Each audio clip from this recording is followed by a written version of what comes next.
Melissa Deerson is an artist and a writer who makes mostly public projects and also gallery work. Her art revolves around the overlaps between human and non-human domains, particularly in unloved or urban areas. I started off going to uni and doing arts and law at Melbourne, which was not to my taste.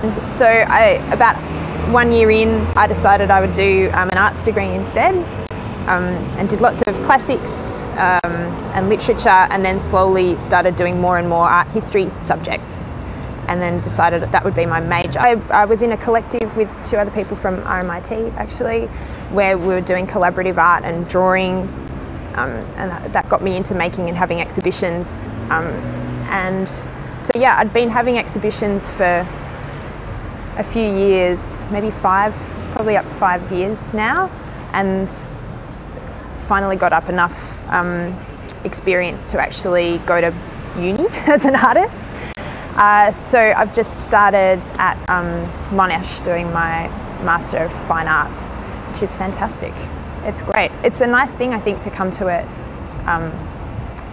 via this roundabout sort of path, where writing's kind of my main thing, actually. You know, everything I make really starts as me reading books or writing things. Most things, if you go through my workbooks, pretty much everything I've made, you could find the sentence that describes it before it was made, and it might be a year beforehand, but it eventuates, but it's always out of words. So I think going to school and doing an arts degree really shaped the art that I make now.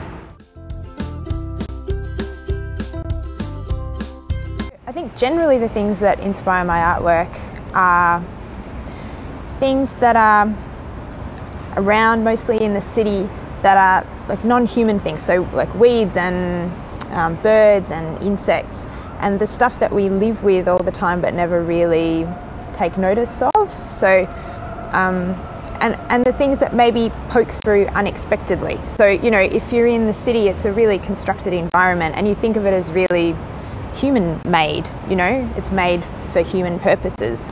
But when you start looking at it more closely, you see that there's all this unplanned stuff.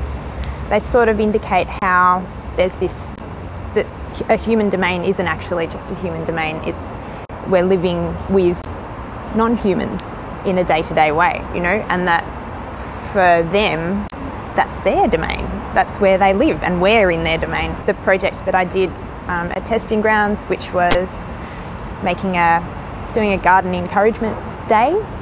So I was inspired or interested in this idea that, particularly in biodynamics, where you bury something in the ground that's not actually going to change you know, it's not like fertilizer. You bury it in this kind of symbolic way to, yeah, I don't know, to encourage your land.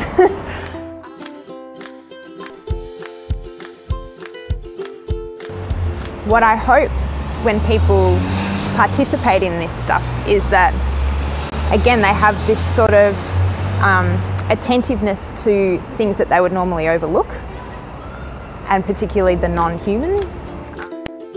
To find out more information about Melissa's work and her upcoming exhibitions, head to www.melissadeerson.com.